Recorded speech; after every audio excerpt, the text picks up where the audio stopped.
সিরাজগঞ্জের কামারখন্দ উপজেলায় জামায়াতে ইসলামীর একটি নির্বাচনী কার্যালয়ে অগ্নিসংযোগের ঘটনা ঘটেছে। উপজেলার জামতৈল ইউনিয়ন মধ্যপাড়া গ্রামে শনিবার দিবাগত রাত আনুমানিক 1টা থেকে ভোর 4টার মধ্যে দুর্বৃত্তরা এই আগুন দেয় বলে স্থানীয় সূত্রে জানা গেছে।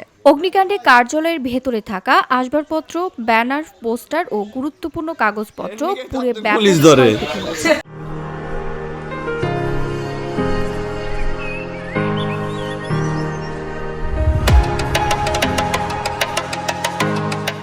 স্থানীয়দের ভাষ্য অনুযায়ী রাতে কোনো এক সময়ে দুর্বৃত্তরা কার্যালয়ের ভেতরে আগুন ধরিয়ে দেয়। জামায়াতে ইসলামীর পক্ষ থেকে এই ঘটনায় বিএনপির স্থায়ী নেতাকর্মীদের বিরুদ্ধে অভিযোগ আনা হয়েছে। জামতল ইউনিয়নের জামায়াতে ইসলামীর নির্বাচনী তত্ত্বাবধায়ক অ্যাডভোকেট আব্দুল আল মামুন বলেন, কার্যালয় উদ্বোধনের পর থেকেই তাদের গুরুত্বপূর্ণ নির্বাচনী কার্যক্রমে নানা বাধা সৃষ্টি করা হচ্ছিল।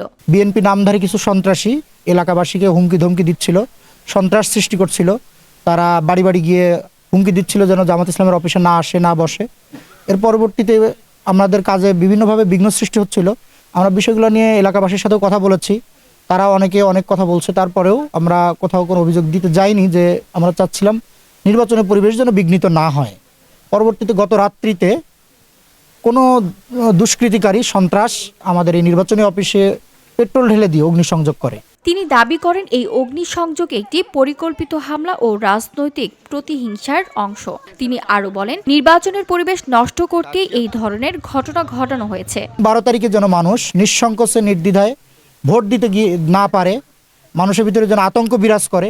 জামাত ইসলামের যে গণজোয়ার সৃষ্টি হয়েছে, এই গণজোয়ারে যেন মানুষ আরও সামিল না হয়, এইটা তৈরি করার জন্য তারা এই কাজটা করেছে। তবে জামায়াতের এই অভিযোগ সম্পূর্ণভাবে অস্বীকার করেছে বিএনপি। কামারখন্দ উপজেলার জামতৈল ইউনিয়নের মধ্যপাড়া 4 নং ওয়ার্ড বিএনপির সাংগঠনিক সম্পাদক মোহাম্মদ বিল্লাল হোসেন, ওরা তো আমাদের জামতৈল, ওদেরকে ভোট দিলে ওরা ভোটে পারুক, আমরাও চাই যে ওরা পারুক, আর আমাদের ভোট দিলে আমরা পারবো।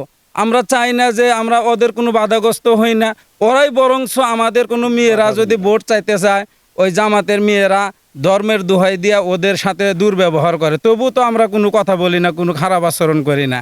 আর আসলে ওদের ক্লাবটা ওরাই গভীর রাতে পোড়া দিয়া সামনে ওদের সমাবেশ আছে, আমাদের উপরে মিথ্যে দায়টা চাপাচ্ছে। ভাই, এই ঘটনায় সিরাজগঞ্জ সদর ও কামারখন্দ আসনে জামায়াতে ইসলামীর মনোনীত প্রার্থী প্রধান এজেন্ট মোহাম্মদ শহীদুল ইসলাম, সিরাজগঞ্জ জেলা প্রশাসক ও রিটার্নিং অফিসার মোহাম্মদ আমিনুল ইসলাম বরাবর একটি লিখিত অভিযোগ দাখিল করেছেন। অভিযোগে অগ্নিসংযোগের ঘটনার সুষ্ঠু তদন্ত এবং নিরাপত্তা জোরদারের দাবি জানানো হয়েছে।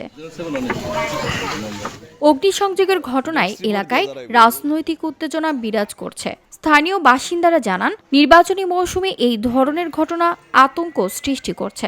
তারা দ্রুত নিরপেক্ষ তদন্তের মাধ্যমে ঘটনার সুষ্ঠু বিচার এবং এলাকায় শান্তিপূর্ণ নির্বাচনী পরিবেশ নিশ্চিত করার দাবি জানিয়েছেন। VOD Bangla news desk.